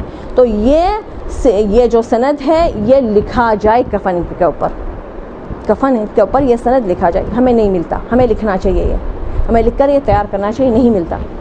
وإذا كتب على فص الخاتم العقيق الشهادتان واسماء الائمه والاقرار بامامتهم كان حسنا. کہہ رہے فص الخاتم جو ہے انگوٹھی کے اوپر ایسا لکھا جائے بہت اچھی بات ہے، یا تو منہ میں ڈالا جاتا ہے. بل يحسن كتابه كل ما يرجى منه النفع. پھر کہہ رہے کہ جو آپ مناسب سمجھتے ہیں، جو آپ اچھا سمجھتے ہیں، نفع بخش سمجھتے ہیں، جو آپ ما يرجى منه النفع، جس سے آپ سمجھتے کہ آپ کو کام آئے گے، آپ اس سے رجا کرتے ہیں، امید رکھتے ہیں کہ آپ کو وہ نفع بخش ہوگا. قصد الورود، نہیں کہیں گے کہ مستحب ہے، کہیں گے میرا دل چاہتا ہے یا میں سوچتی ہوں کہ شاید مجھے نفع بخش ہوگا، یہ کتابت ہو لکھ سکتے ہیں اس کو. والاولی ان یکتب الادعیہ المذکورہ بتربۃ قبر الحسین، جیسے میں نے بتایا کہ وہ مٹی سے لکھا ہوا ہے. او یجعل فی المداد شیء منها، یا تو پھر وہ مداد میں انک پوٹ میں آ جائے خاک شفا، یا پھر سارے اماموں کی مٹی ڈالی جائے. ویجوز ان تکتب بالطین. اچھا اب کیسے لکھا جائے گی والی بات ہے، مٹی سے لکھا جا سکتا ہے. اب کسی کو بہت اچھا کون بنانا آتا ہے، بہت اچھا کون سے لکھنا آتا ہے، تو کون بنا لے، خاک شفا کے کون بنا لے اور اس سے لکھے. ہاں ایک پرابلم آتا ہے، ایون یہ جو کفن بھی لے کر آتے ہیں اس میں بھی یہ پرابلم آتا ہے، تو اس کو بار بار کھول بند کرنے سے وہ جھڑ جاتے ہیں، خاک شفا جھڑ جاتی ہے. ایسا نہ ہو کہ بے ادبی ہو، تو وہ بار بار کھول بند کرنے والے سے بچائے، اور اس کو اگر اس سے کون سے لکھ سکتی ہے تو بہت اچھی بات ہے. اچھا کون میں ایسا پتلا سا بنا لو، خاک شفا کا ایسا پتلا سا بنا لو جو اس کے اندر سب پیوست ہو جائے، کپڑے کے اندر گھس جائے، اس کے اوپر مطلب امبوز نہ بن جائے، جیسے مہندی اوپر موٹی موٹی اوپر لہ جاتی ہے نا، ایسا نہ رہے، اندر امبوز ہو جائے، اندر گھس جائے. اتنا پتلا پانی، شربت جیسا پانی خاک شفا کا بنایا جائے. یہ میں اپنی طور پر آپ لوگ کو ایڈوائز کریں، کیونکہ کہہ رہے تکتب بالطین، مطلب اس کے کیچڑ سے خاک شفا کے کیچڑ بنا کے لکھا جائے، یا تو بالماء ہے نا، پانی سے لکھا جائے. جیسے میں نے خود لکھا، قرآن شریف لکھا اپنے کفن میں، تو آب فرات کو جو انک کی پین ہے، آب فرات اس میں بھرا اور آب فرات سے لکھا، آب فرات سے لکھا. اور کیونکہ کفنی پہ پورا قرآن شریف تو سر سے پاؤں تک، تو اس میں کیونکہ الفاظ نہیں بنیں گے، الفاظ تو مٹ جائیں گے، الفاظ نہیں ہوں گے تاکہ اس میں نجاست پہنچے. وہ پانی ہے، سوکھ گیا، الفاظ نہیں رہے، لیکن وہ اس کی چیز تو رہی، مادت القرآن تو رہ گئی. تو اس طریقے سے سر سے پاؤں تک لکھ سکتے ہیں. بل بالاصبع، بلکہ انگلی سے بھی لکھ سکتے ہیں. من غیر مداد، میں نے اس بات کے لیے، بلکہ کافی یہ چیزوں کے لیے مجھے ڈاکٹر عابد بہترین مجھے ملے، جو مجھے اس میں کافی میرے ان کے ساتھ ڈسکس رہی اور میں اس رزلٹ تک پہنچی. مولانا صاحب کو میں نے پوچھا، جیسے عریضہ لکھتے ہیں لوگ 15ویں شعبان کا، تو بہت لوگ کہتے ہیں بس اس میں تو کوئی کہا انگلش سے لکھو، پھر نوبتی آ گئی کہا کہ نہیں لکھنے کی بھی ضرورت نہیں ہے، صرف اس کے اوپر انگلی رکھ لو اور نیت کر لو کہ یہ ہے یہ ہے یہ ہے ہماری. تو کیا اگر کفن پہ بھی انگلی رکھ کر پورا قرآن پڑھ لوں ہو جائے گا؟ تو مولانا صاحب نے ڈاکٹر صاحب نے بہت اچھا بولا، کہا کہ یکتب تو اس کا مطلب انگلی پھرتی ہونی چاہیے، جیسے کہ لکھ رہے انگلی پھرتی ہونی چاہیے. اچھا تو پھر کیسے؟ آپ لوگوں کو تو پتہ ہے جو اصلی عربی لکھی گئی تھی پہلے، اس میں تو نقطے تھے ہی نہیں، اس کا مطلب نقطے لکھنا ضروری نہیں ہے. زیر زبر بھی نہیں تھے، تو زیر زبر بھی لکھنے کی ضرورت نہیں ہے. اور ابھی میں آپ لوگ کے سامنے عربی پڑھ رہی ہوں، اگر آپ لوگ کو دکھاؤں اس میں ایک بھی زیر زبر نہیں ہے، بغیر زیر زبر پڑھ رہی ہوں. جس کو اپنی زبان، اس کو کیا ضرورت ہے زیر زبر کی؟ آپ لوگ اردو پڑھتے ہیں نا بغیر زیر زبر کی، اس یا اس ہے نا، سب الف سین ہی تو ہے، کیسے پڑھ لیتے ہیں اس، کیسے پڑھ لیتے ہیں اس؟ آپ لوگ کی اپنی زبان ہے، تو اب موقع محض سے آپ لوگ سمجھ جاتے کہ یہاں پر اس پڑھوں کہ اس پڑھوں. تو اسی طریقے سے عربی میں بھی ہوتا ہے، زیر زبر کی تو ضرورت ہی نہیں ہے، نقطوں کی ضرورت نہیں ہے. اچھا اب رہ گئے دوسرے الفاظ، اب عین واضح نہیں ہے، فے واضح نہیں ہے، وا واضح نہیں ہے. ڈاکٹروں کی رائٹنگ میں کچھ واضح ہوتا ہے؟ پڑھ لیتے ہیں کہ کوئی کہ نہیں پڑھ لیتا ہے؟ آخر وہ فارمیسی والا بیچارہ پڑھ ہی لیتا ہے نا. اس کی رائٹنگ گندی ہے، کیا کرے وہ ڈاکٹر؟ لکھ لیتا ہے نا. اب میں کیا کہوں، یہ کیا کیڑے مکوڑے بنائے ہیں؟ نہیں، اس نے رائٹنگ کی ہے، کچھ لکھا ہے، اس نے کچھ نام لکھا ہے. تو ایسے کیڑے مکوڑے بھی لکھا ہوا ہے تو کیڑے مکوڑے بھی ہو سکتے ہیں. لگے کہ ہاں کچھ لکھا ہوا ہے، بھلے خراب رائٹنگ ہو، بھلے جتنی بھی خراب، کون کس نے کہا خوش خطی کرنی ہے؟ ٹھیک ہے، تو لکھ سکتے ہیں، بہت آسان ہے. قرآن شریف پکڑا اور اس کے الفاظ کو ذہن میں ہے اور یہاں پر لکھتے چلے گئے. بول پین ہو، ریڈ بول پین ہو تو بھی سے لکھ سکتے ہیں. جیسے میں نے بتایا کہ میں نے آب فرات سے لکھے، جیسے یہاں پر کہا پانی سے، تو آب فرات، اتنا سا پانی کافی ہے. ابھی ماشاءاللہ عاشورہ کے لیے بہت زوار جا رہے ہیں، ان سے مانگو کہ ہمیں سوغات میں آپ آ کے ہمیں آب فرات دے رہا، آدھا آؤنس بھی دے دو تو بھی کافی ہے. آدھا آؤنس ہمیں آب فرات دینا، پیور، اس میں ملانا نہیں. اور آب فرات کہاں ملے گا؟ دریا پہ تھوڑی جا کے بھرنا ہے. نلوں میں کون سا پانی آ رہا؟ کربلا اور نجف دونوں میں، صرف بغداد میں کاظمین میں دجلے کا پانی ہے. باقی کربلا نجف جو نلوں میں آ رہا وہ آب فرات ہے، کوئی دوسرا پانی اس کے ساتھ مکس نہیں ہے. خواہ دریا پہ جا کر وہ مشکی سا بننے کی ضرورت نہیں ہے. واقعی میں کوئی ضرورت نہیں کہ وہاں پر ٹھیلا لے جا رہے ہو، نائلون کی تھیلی میں بھر رہی ہے خواتین، اور پتہ نہیں، کوئی ضرورت نہیں. وہ تو دریا کی ہم اس لیے زیارت کرتے ہیں، ہم انڈیا پاکستان والے ہی پسند کرتے ہیں دریا کی زیارت، تاکہ ہم یہ دریا سے فریاد کریں کہ اے دریا، اتنا بڑا دریا تو بہتا رہا اور وہ منظر تو دیکھتا رہا، ویسا بہتا رہا، آج تک ویسا بہ رہا. کتنا بڑا دریا ہے آب فرات. تو وہ دکھ کے مارے ہم زیارت کرتے، اس لیے نہیں زیارت کرتے کہ وہ آب فرات ہے. وہ پانی تو ہمارے نلوں میں ہے، تو وہ پانی نلوں سے سمپل بھر لے بوتلوں میں اور لا کے یہاں پر سوغات کے طور پر جیسے آب زمزم بانٹا جاتا ہے، اس طریقے سے وہ بانٹا جائے. تو اگر ہمیں پروردگار سب کو نصیب کرے کربلا، اور بار بار نصیب کرے پروردگارہ، تو خود ہی اپنا کفن لے جا کر ساتھ ہی وہاں پر پورا فرات میں اس کو غسل دینا ہے، نل کے پانی میں اس کو بھگا کر غسل دینا ہے. بہت اچھی بات ہے. اگر پتہ نہیں، میں یہ بول رہی ہوں میں جانا چاہ رہی 1 مہینے کے بعد زیارت کے لیے، لیکن پتہ نہیں میں کل مر جاؤں، تو میں اگر چاہتی ہوں کہ آج ہی میں کچھ کر لوں، تو اگر مجھے آب فرات میرے پاس ہے تو کم از کم فوارے میں بھر کر سب کے اوپر چھڑک دوں، اسپرے کر دوں، کم از کم سارے، کم از کم یہ تو کر لوں کہ فرات کا پانی آب زمزم کا پانی ملا کر سب کے اوپر چھڑک دوں، تو کم از کم کچھ شاید فائدہ ہو جائے. اچھا، تو انگلی سے بھی لکھ سکتے ہیں، پانی سے بھی لکھ سکتے ہیں، مٹی سے لکھنا سب سے بہترین ہے. اور میں نے بتایا کہ انک سے، ریڈ انک سے استحباب بتایا گیا ہے. اچھا، بہت اچھی بات ہے کہ اپنے کفن کو تیار کریں اور بنائے. اچھا، ایک اور چیز عروۃ الوثقیٰ میں مستحبات دفن میں ملا جو شاید تعجب ہوگا. آپ لوگوں کو پتہ ہے اگر دانت ٹوٹ جائے تو کیا کرتے ہیں؟ اس کو دفن کرتے ہیں نا. یہ دفن کرنے کا کہاں سے آیا ہے؟ یہ مسئلہ نمبر 1005 عروۃ الوثقیٰ کا مسئلہ نمبر 1005. یجب دفن الاجزاء المبانہ من المیت. ہاں، یہ تو واجب ہے، میت کے جو ٹکڑے اگر کٹ گئے ہیں تو اس کے ساتھ دفن کرنا واجب ہے. حتی الشعر، ایون بال، والسن والظفر، جو ناخن بھی کٹ جائے، میت کا ناخن لٹکا ہوا کٹ گیا تو بھی اس کے ساتھ دفن کرنا ہے، بال بھی اس کے ساتھ دفن کرنا ہے، اور دانت بھی اس کے ساتھ دفن کرنا. کسی کو جبڑے پہ لگا ہوا ہے، ایکسیڈنٹ ہوا ہے، دانت اکھڑ گئے ہیں تو بھی اس کے ساتھ دفن کرنا ہے.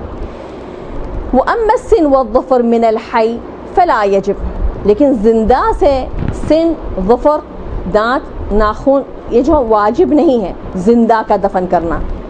وَإِنْ كَانَ مَعَهُمَا شَيْءٌ، چاہے اس کے ساتھ تھوڑا گوشت بھی لگا ہوا، میں نے زندہ تھی، میں نے ناخن کاٹا، اس کے ساتھ کچھ گوشت بھی میرا چپکا ہوا، وہ گوشت اس کے ساتھ چپکا ہوا مردار کہلائے گا نا، وہ بھی میرے ساتھ دفن کرنا ضروری نہیں ہے. زندگی میں کٹا تھا نا، کوئی ضروری نہیں ہے. ٹھیک ہے نا. نعم یستحب دفنہما. عروۃ الوثقیٰ میں مولانا یہ کے یہاں کہہ رہے ہیں مستحب ہے. اپنے مرجع نے اس کے پاس نمبر لکھ کر کہا ہے کہ احوط، اس کا مطلب احتیاط مستحب ہے، کہ جو اپنی زندگی میں ناخن کاٹیں گے، بال کریں گے، اور اپنے بال جو گریں گے اس کو جمع کریں گے، ناخن کو جمع کریں گے، اور دانت جو ٹوٹے گا اس کو بھی جمع کریں گے، اور وہ اپنے کفن کے ساتھ رکھیں گے اور اپنے ساتھ دفن کیا جائے. احوط، احتیاط مستحب ہے. اپنے مرجع کیا ہے؟ احتیاط مستحب ہے، لیکن مستحب ہے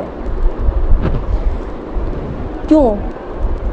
میرے ہاتھوں سے میں ناخن میں بھی یہ تو ختم، یہ تو روایت ہے ختم، ہمیں اس پہ چلنا ہے، لیکن کیوں؟ اب ہمارا سوال ذہن میں آئے، ناخنوں سے میں نے ہاتھوں سے کیا کیا عمل کیا ہے؟ گواہ تو کون دے گا؟ ناخن دے گا نا، یہ ہاتھوں سے کیا عمل کیا گا؟ تو وہ ناخن ہے۔ بالوں کو، اور خصوصاً ہماری کنڈیشن میں ہم اپنے بالوں کو پسینے سے، گرمی سے اتنا دبائے رکھتے ہیں، اتنا بالوں پہ ہم، دوسرے تو کہیں گے ظلم، لیکن ہم کہیں گے بالوں کو ہم اتنا چھپا کر بچا کر رکھتے ہیں نامحرموں کی نظروں سے، بری نظروں سے، ہم اس کو چھپا کر اتنی محنت اس بالوں پہ کرتے ہیں۔ تو اگر وہ بالوں کو میں جمع کر کر اپنے ساتھ دفن کروں تو کیا میری یہ محنتوں کی گواہی نہیں دیں گے یہ بال؟ ہے کہ نہیں؟ تو یہ چیزوں سے مستحب ہے کہ اپنے ساتھ اگر زندگی میں بھی ہو تو اپنے ناخن کے لیے الگ سے ایک ڈبہ بنایا جائے، جو وسیع بنایا جائے، اپنے کفن کا وسیع جس کو بنایا جائے، اس کو بتایا جائے کہ میرے ناخن بھی اس ڈبے میں ہوتے ہیں، ٹھیک ہے؟ ہفتے میں ایک دفعہ جب کاٹتے ہیں تو اسی ڈبی کو جو ہے وہ کفن کے ساتھ رکھ لیا جائے کہ بھئی یہ دیکھو یہ ڈبی میں ناخن ہے وہ بھی میرے ساتھ دفن کر دیا جائے۔ تو یہ عروۃ الوثقیٰ میں یہ مسئلہ ہے، اور احتیاط مستحب ہے اپنے مرجع کے پاس۔ تو اور ہم تو اس دن تو بڑے فقیر ہوں گے، بہت فقیر ہوں گے، احتیاط مستحب ہے، میں بھی پھر شاید اس سے فائدہ پہنچ جائے، لیکن ہم تو اتنے فقیر ہوں گے جو شاید کے لیے بھی ہم ترستے بھیک مانگتے پھر رہے ہوں گے۔ تو پتہ نہیں ہمیں کون سی چیز بخش دے اور ہمیں کون سی چیز کارآمد ثابت ہو جائے ہمارے لیے۔ تو یہ مسئلہ بھی اس میں واضح کرنا تھا۔ اچھا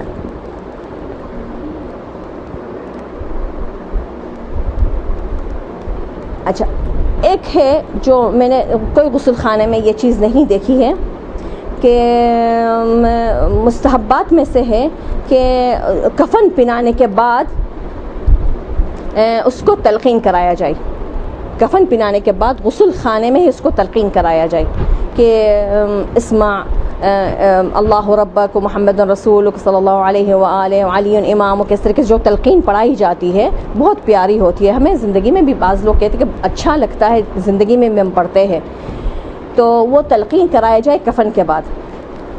تو اگر ہم جس کو وکیل بنائے اپنے جنازے کا بہت اچھا ہے، کیونکہ پتہ نہیں ہمارے کون سے غسل خانے میں ہمارا غسل دیا جائے گا، اور وہاں کی جو غسالہ ہوگی کتنی با علم ہوگی ہمیں نہیں پتہ۔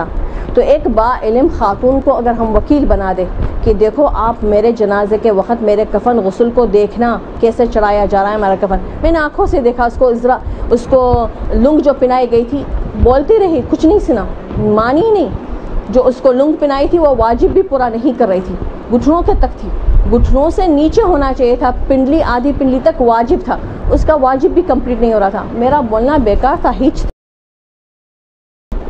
کیونکہ وکیل نہیں تھی، میں تو گئی تھی صرف سیکھنے کے لیے، مدد کرنے کے لیے، تو وہ تو میری استاد تھی، تو میری کیوں سنتی۔ تو غسل خانوں میں یہ حال ہے، تو ہم با علم کوئی خاتون کو، ایک نہیں 10 خواتین کو، ایک ہمارے پہلے اللہ کی پیاری ہو گئی، کوئی ملک سے باہر ہے، کوئی اس وقت بیمار ہے نہیں آ سکی، تو کم از کم 4-5 خواتین کو ہم مخصوص کر دیں کہ آپ دیکھو ہمارے جنازے کے وقت یہ ہمارے کفن ہے، ہمیں یہ پہنانا ہے، یہ کرنا ہے، یہ سب اس کو سمجھا کر، اور اس کے پاس بھی علم ہو، ہم اس کو سکھائے یہ علم کہ دیکھو کفن کے ساتھ یہ مستحب ہے، یہ چیزیں ہیں، یہ چیزیں آپ یہ ہمارے اس طرح، ورنہ ہمارا علم ہمارے ساتھ دفن ہو جائے گا، ادھورا کفن پہن کر ہی جائیں گے۔ تو بہت اچھی بات ہے کہ اپنی زندگی میں ہم یہ سب تیاری کر لیا جائے۔ اچھا ایک جو عقیق کی انگوٹھی کے بات کر رہے ہیں، یہاں پر عروۃ الوثقیٰ میں جو میں نے بتایا وہ دعائے عدیلہ صغیر، یہاں پر جو عقیق کی انگوٹھی میں جو مجھے لافت نظر بنا، جو میں ٹینشن میرا ہوا کہ لا الہ الا اللہ ربی، وہاں پر ہے اشہد ان لا الہ الا اللہ، گواہی، یہاں پر جو ہم بولیں گے وہ الفاظ ہے عقیق پہ، لا الہ الا اللہ ربی، یہ کفن کے مسائل میں، دفن کے مسائل میں 24، عروۃ الوثقیٰ میں 24 نمبر دفن کے مسائل میں، تو عقیق پہ لکھا جائے لا الہ الا اللہ ربی محمد صلی اللہ علیہ وآلہ نبی علی والحسن والحسین الی آخر الائمہ ائمتی، یہ عقیق پہ لکھا جائے، ٹھیک ہے۔ اچھا اور ایک اور چیز مجھے اٹینشن میرے طرف مجھے ہوا کہ ان یوضع علی قبرہ شیء من الحصى، اس کے قبر پہ کچھ پتھر رکھے جائیں. ما ذکرہ بعضهم والاولی کونہا حمراء، لال پتھر کا ذکر ہوا ہے کہ قبر پہ لال پتھر رکھا جائے. یہ بھی ہمارے لیے نیا ہے، ہم نے اس کے بارے میں اتنا زیادہ ہمارا رجحان نہیں ہے. اچھا، کیونکہ آپ لوگوں کو تھوڑا سا کویسچننگ کے لیے ٹائم دینا چاہیے، تو ہمارا ٹائم تھوڑا ختم ہو گیا. پھر بھی زبردستی ایک اور بھی آپ لوگوں کو میسیج کرنا چاہتی ہوں. ایک اپنے پاس شاید آپ لوگوں نے سنا ہوگا کہ وہ جو ہوتا ہے 40 مومنوں کا گواہی کا سائن جو کرواتے گواہ نامہ. اچھا، یہ گواہ نامہ جو ہے وہ مطلب روایت قوی نہیں ہے اس کے بارے میں. جو روایت ہی وہ ہے کہ جب جنازہ اٹھے تو جنازہ جب کسی کے جنازے میں جاتے ہیں تو آپ نے دیکھا ہے کہ ہم ایسے ہی عفوی طور پر ہم آپس میں بولتے ہیں کتنی اچھی خاتون تھی، بہت متقی، بہت خیر کرنے والی، بہت اپنے بچوں. اب اس کے اعمال ہمارے ذہن میں آئیں گے، بہت پردے دار بولیں گے، یا بولیں گے بچوں کا بہت خیال کرنے والی، یا کہیں گے بڑے سسرال کی خدمت کرنے والی. اس کے پردے کی بات نہیں کریں گے. بہت نمازی، اتنی اول وقت نماز پڑھنے والی، اتنی حج و عمرہ زیارتیں کرنے والی. وہ جو نیکیاں ہم بولتے ہیں وہ نیکیاں لکھی جائے گی کہ وہ اسی سے پہچانی جائے گی. جو ہم یہ بولتے ہیں نا عفوی طور پر، یہ ہم گواہی دے رہے کہ یہ نمازی ہے، یہ متقی ہے، یہ خدمت گزار ہے، یہ دوسروں کی حاجتوں کے لیے دوڑنے والی ہے. وہ ہم 40 مومن اگر اس طریقے سے گواہی دے تو وہ اس ایسی ہی لکھی جائے گی کہ وہ تھینک یو ویری مچ، میں یہی ڈھونڈ رہی تھی، ہے نا. 40 مومنوں کی گواہی ہو جائے گی تو وہ بن جائے گی اس کی گواہ کہ وہ یہی ہے. تو یہ 40 مومنوں کی گواہی. اور اسی طریقے سے آپ لوگوں نے دیکھا ہے کہ بعض ایسی خواتین ہوتی ہے بس پروردگار اس کو معاف کرے، خواہ سسرال سے جھگڑا کر لیتی تھی، بس پروردگار اس کو معاف کرے. لیکن ہم نے مگر بس بولا نا، یہ ہماری گواہی ہو گئی اس کی برائی کی. 40 مومن نے گواہی دے کے بس وہ تھوڑی غصے کی بیچاری تیز تھی، ہم نے بول دیا بیچاری، وہ چھوڑو بیچاری کو، غصے کی تیز تھی. 40 مومنین یہ گواہی دے دے کہ غصے کی تیز تھی، وہ ختم، اس کا نام ہو جائے گی بد اخلاقوں میں. بد اخلاق میں ڈونٹ مین دیٹ کہ بے صبرہ، غصے والی، پکا ہو جائے گا. گواہی دی 40 مومنوں نے، اندازہ لگائے. تو اس طریقے سے ہم جو نیکی کرے لوگوں کو پتہ چلے گا تو وہ گواہی دے سکتے اس کے. اور ہم کوئی بھی برائی علیل اعلان کرے، دوسرے سے منہ چڑھانا، دوسرے کو بد اخلاقی سے ملنا، اس کو ہارڈ ٹائم دینا. میں ہارڈ ٹائم ایک کو دے رہی ہوں لیکن 10 کو دکھا رہی ہوں میں ہارڈ ٹائم دینے والوں میں سے ہوں. میں ایک کو تانا سنا رہی ہوں لیکن 10 لوگوں کو گواہ بنا رہی ہوں کہ میں تانا دینے والوں میں سے ہوں. وہ گواہی دے گی کہ نہیں دے گی کہ بڑے زبان کی بیچاری زبان کی بڑی تیز تھی. میرے نام اعمال میں لکھا جائے گا، یہ میں اسی سے منسوب ہو جاؤں گی. یہ نمازی منسوب ہو جائے گی، یہ تیز ترار منسوب ہو جائے گی. تو اصل روایت ہے کہ جنازہ اٹھتے وقت، اس کا مطلب ہمیں علیل اعلان گناہ نہیں کرنا ہے.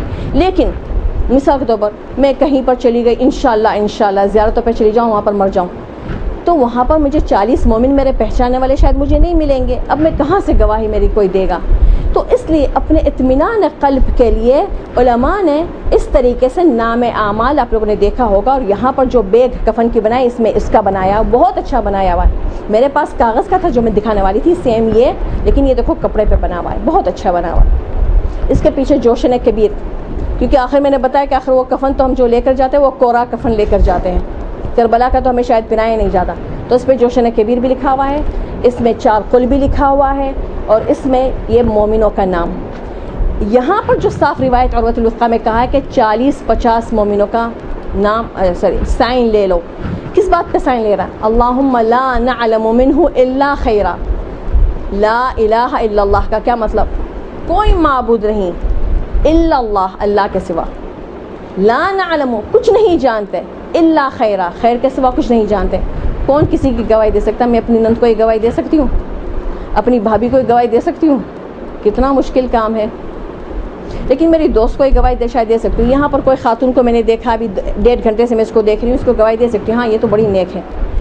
جھوکے نہیں دے رہی تھی، آرام سے سن رہی تھی، مثال کے طور پر بہت اچھی مجھے تو خاتون اچھی لگی، میں شاید اس کی گواہی دے سکوں، تو تھوڑا سا اندازہ لگا لو کہ گواہی کس سے لینا ہے، ہمیں گواہی لینا، مومنوں کی گواہی لینی ہے، تو احتیاطاً صرف 40 نہیں 50 60 70، کیونکہ مثال تو میں کوئی لڑکی کو پہچانتی ہوں، خاتون کو پہچانتی ہوں، یار تھوڑی غصے کی تیز ہے، لیکن آج میرے سر پہ سوار ہو گئی، مجھے سائن کر دو، تو میں اس کو کر کے دوں گی سائن میں، لیکن میں لا نعلم منها الا خیرا تو نہیں ہے نا، کچھ برائی بھی تو جانتی ہوں اس کی، تو یہ میری سائن اس کے لیے ضائع ہے۔ تو بہتر یہ ہے کہ پہلے تو اپنی نیکیاں ہی چرچا ہو جائے، اپنی نیکیاں کی چرچا ہو جائے، اور ان لوگوں سے سائن لیا جائے جن کے سامنے ہماری نیکیاں چرچا ہے، اور انشاءاللہ ہماری برائی تو ہوگی نہیں۔ اس کا مطلب علی الاعلان گناہ کرنا کتنی بری بات ہے، علی الاعلان گناہ کرنا کتنی بری بات ہے، اور نیکیوں کو ہی آگے بڑھانا کتنی اچھی بات ہے، یہ ہمارے لیے ایک دلیل بنتی ہے۔ وآخر دعوانا الحمد للہ رب العالمین، صلی اللہ علی محمد نبینا وآلہ الطیبین الطاہرین۔ اس کو ادا کرنے کے لیے تو اس کو کہتے ہیں مقصر، اس کی اپنی غلطی ہے، تو جہل تقصیری کی وجہ سے نہ پڑھے۔ ابھی تو کہا ایک لفظ، وہ لفظ کو بدل دیا، اب کیا کہا؟ یا ایک حرف کے بجائے دوسرا حرف، مثلا مثال جو دیا ہے غاد، میں بولوں ولد یا بولوں مغضوبی، فرق محسوس ہو رہا؟ کتنا فرق ہے؟ اگر ایسا کر دیا، ذات کو ذال میں بول دیا مغضوبی، ولضالین بول دیا، اس طرح خیال نہ رکھے تو اس کی نماز باطل ہے۔ ایک حرف اس کی نماز باطل ہے، یہ توضیح مسائل کا مسئلہ ہے۔ یا زیر و زبر کا اس طرح خیال نہ رکھے، سیکھا نہیں، پرواہ نہیں ہے، خیال نہیں رکھ رہا، سیکھنے کی بھی کوشش نہیں کی، محنت ہی نہیں کی، محنت کیا تو پرواہ نہیں کر، ساری دنیا تو ایسی پڑھ رہی ہے، میں الگ ہوں، میں بھی ایسے پڑھ لوں، جیسے اپنے یہاں کامن ہے اہدنا الصراط، یہ اہدنا نہیں ہے، یہ اہدنا ہے۔ نعبدو تشہد میں پڑھا جاتا ہے اشہد ان محمدن عبدہ پڑھا جاتا ہے، عبدہ، ایک زیر یا زبر کہہ رہے پوری نماز باطل ہے۔ بہرحال تو یہ مسئلے کی وجہ سے میں اپنے آپ کو شرمندہ نہیں کرنا چاہ رہے روز قیامت کہ میں اس میں بھی کیوں کوتاہی کی، تو میری طرف سے گفٹ کے طور پر ایک حرف سکھا دیتی ہوں، انشاءاللہ آپ کو آتا ہے وہ حرف، اور مزید آپ اس پہ اضافہ کریں گے اور مزید سیکھیں گے۔ وہ ہے حرف، بہت ایزی حرف ہے، اپنے چشمے والے کو ہا، جو اپن لوگ زندگی بھر بولتے آئے ہیں۔ ایک ہے جو حلوہ والا، وہ کیا ہے؟ صرف ہوا، ووکل کورڈ کو بالکل یوز نہیں کر رہی ہوں، دیکھیں نا کیا ہے، بولے دوبارہ، دیٹس اٹ، صرف ہا۔ چشمے کو اگر صاف کر رہے ہوتے تو کوئی کہتا ہا ہا ہا، کیا کرتے؟ صرف ہوا نکالتے، صرف یہ ہوا، یہ ہے وہ حرف، تو کیا ہوگا؟ بسم اللہ الرحمن الرحیم، الحمد، سبحان، سبحان، سبحان، ٹرائی کریں، ویری گڈ، بہت ہی اچھا۔ وآخر دعوان الحمد للہ رب العالمین۔